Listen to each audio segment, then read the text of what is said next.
Chapter 6: The Wild Man in His Lair by Victor Hugo from the book Les Misérables. Cities, like forests, have their caverns in which all the most wicked and formidable creatures which they contain conceal themselves. Only in cities that which thus conceals itself is ferocious, unclean, and petty, that is to say, ugly. In forests that which conceals itself is ferocious, savage, and grand, that is to say, beautiful.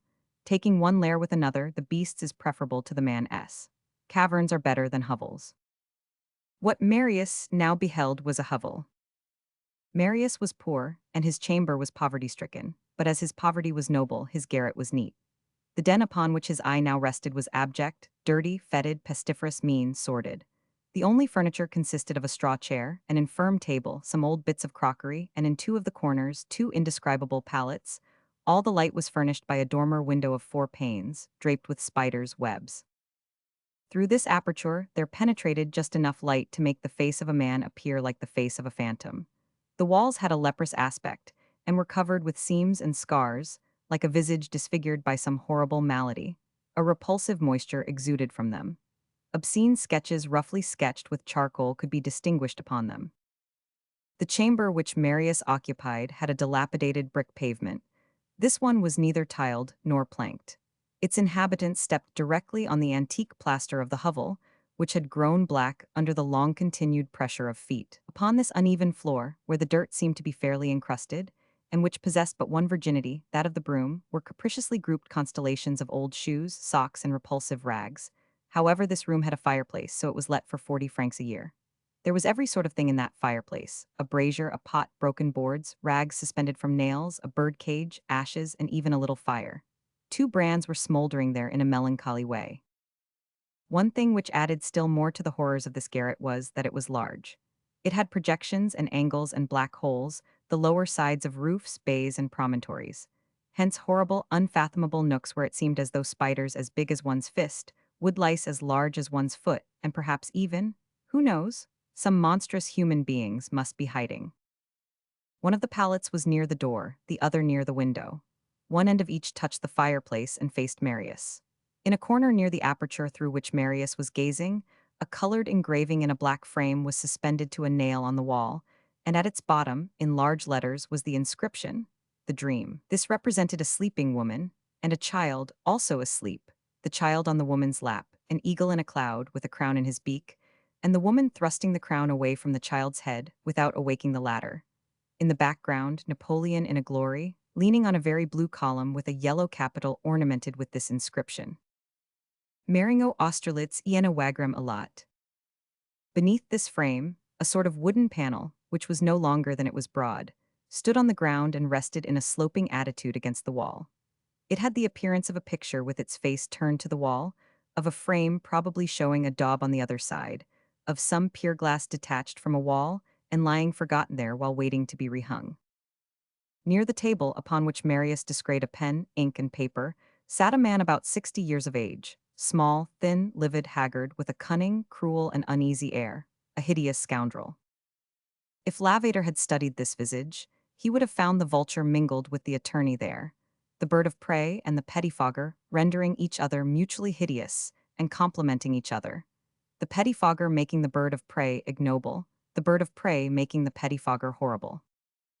This man had a long gray beard. He was clad in a woman's chemise, which allowed his hairy breast and his bare arms, bristling with gray hair, to be seen. Beneath this chemise, muddy trousers and boots through which his toes projected were visible. He had a pipe in his mouth and was smoking. There was no bread in the hovel, but there was still tobacco. He was writing probably some more letters like those which Marius had read.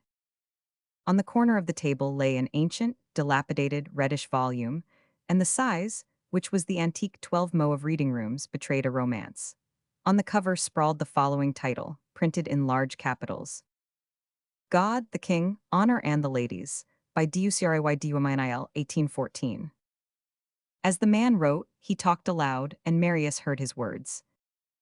The idea that there is no equality, even when you are dead. Just look at Pere Lachaise. The great, those who are rich, are up above in the acacia alley which is paved. They can reach it in a carriage. The little people, the poor, the unhappy, well, what of them? They are put down below, where the mud is up to your knees in the damp places.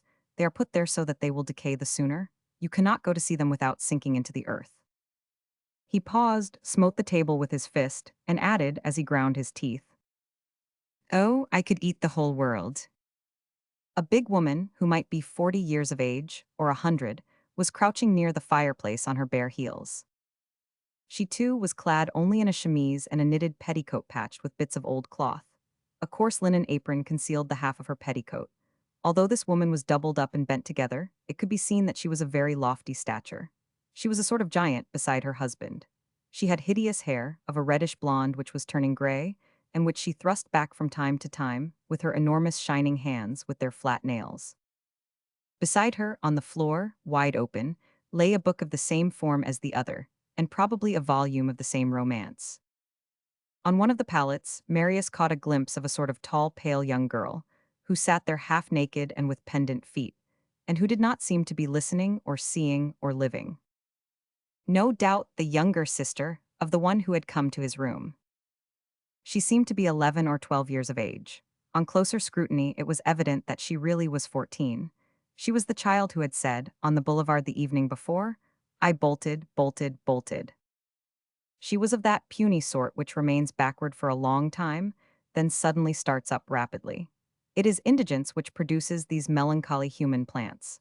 These creatures have neither childhood nor youth. At 15 years of age, they appear to be 12, at 16, they seem 20. Today, a little girl, tomorrow, a woman. One might say that they stride through life in order to get through with it the more speedily. At this moment, this being had the air of a child.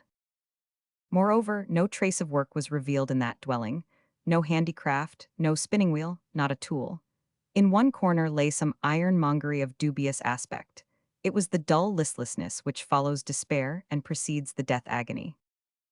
Marius gazed for a while at this gloomy interior, more terrifying than the interior of a tomb, for the human soul could be felt fluttering there, and life was palpitating there. The garret, the cellar, the lowly ditch where certain indigent wretches crawl at the very bottom of the social edifice, is not exactly the sepulchre, but only its antechamber.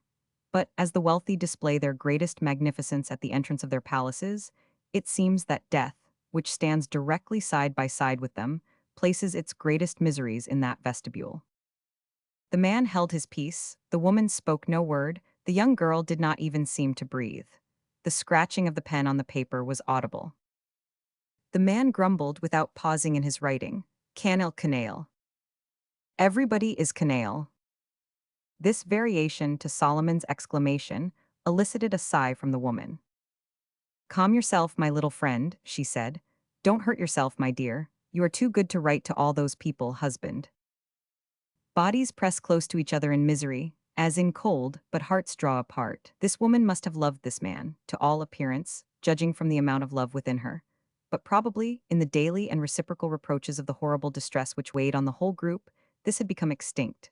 There no longer existed in her anything more than the ashes of affection for her husband. Nevertheless, caressing appellations had survived, as is often the case.